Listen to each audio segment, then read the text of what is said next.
Esta e 654. Asta nu trebuie să la 0 pe cei 10 luni. Da, luat 900 de lei, 10 luni. Ar putea să mică în plus. Câți cărdeu? 50 de lei, 10 luni. Da, ce se face asta? 2 ani, dacă rămâne. Cred că este asta de la 1. Da, da, Dar cred că e 5 ceri, da? Dar ce care ce de acum? Asta cu carcasa de plastic. Nu a fost tare să... cum nu știe că soția are? Apelea. A fost cândva, acum s-a făcut. Dar noi sunt, dar ne-am mutat, nu mai luăm. Dar care mai pare?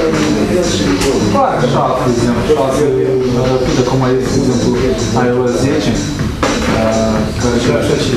asta e programul de telefon, versiunea 10, de exemplu, el frânează, încă nu frânează, dar deja e de cale în grup. Da, Samsung, cum e după și că tractează sau Samsung sau Sunt și telefoane diferite. Înțelegi cum e Android, da. Clar, exemplu, să fie care câți mare, nimeni tare face.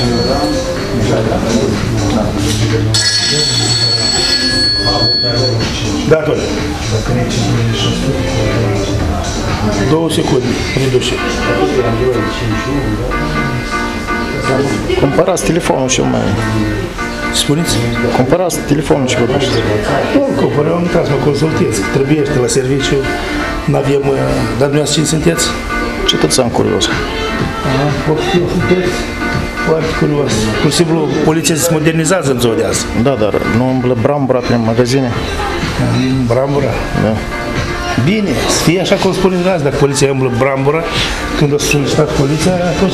Da, dar faptul că trebuie să fiți undeva în, la postul de serviciu, dar să nu umblați pe la shopping. Postul de serviciu e sectorul centru. Sectorul centru, da, da. Da, da, da. Și trebuie să stați pe... Dumneavoastră cine sunteți? Am spus un cetățean, Cine sunteți dumneavoastră? luați mâna de pe... Cine sunteți? Prezentați, vă rog frumos. Luați mâna de pe... Cine sunteți dumneavoastră? Pentru ce să mă prezint? Numiți-vă, vă rog frumos. Ei spune victornier poliției Ursu. Cum? Dumneavoastră cine sunteți? Colonel cum? Numiți-vă încă o dată. Eu nu sunt colonel. Dar cum? Dumneavoastră cine sunteți?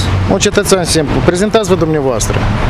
Cine sunteți dumneavoastră? Un cetățean curios care vă achită salarii, contribuabil. Cu filmările acestea? Da, și mă interesează, mă interesează pentru ce achit eu salariile, să îmblați brambura prin magazine din orele de serviciu. N-ar trebui să umblați, să vă faceți lucru.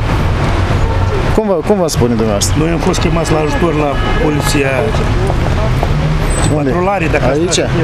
Aici au ridicat numere de imatriculare.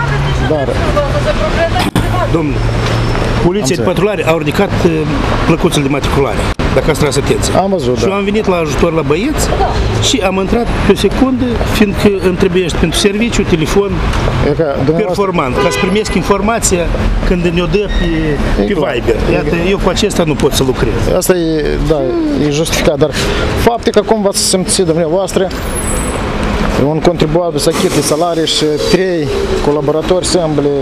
3 colaboratori? Da, uite, șoferul, a doilea coleg dumneavoastră, stă și îmblă pe magazine. 3 colaboratori? Da, cât acolo? Mașina este unul?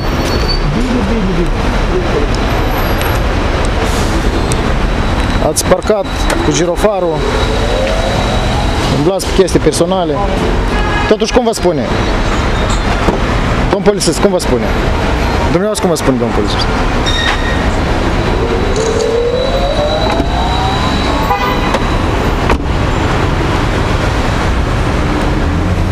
Cum vă spune dumneavoastră, domn polițist?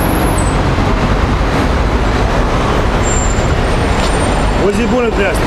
La revedere. Cum vă spune totuși? Nu vreau să vă prezentați. Parcă ați venit la furat.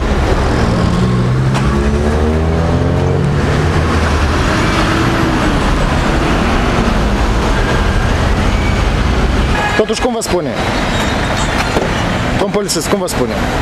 Dumneavoastră cum vă spune, domn polițist?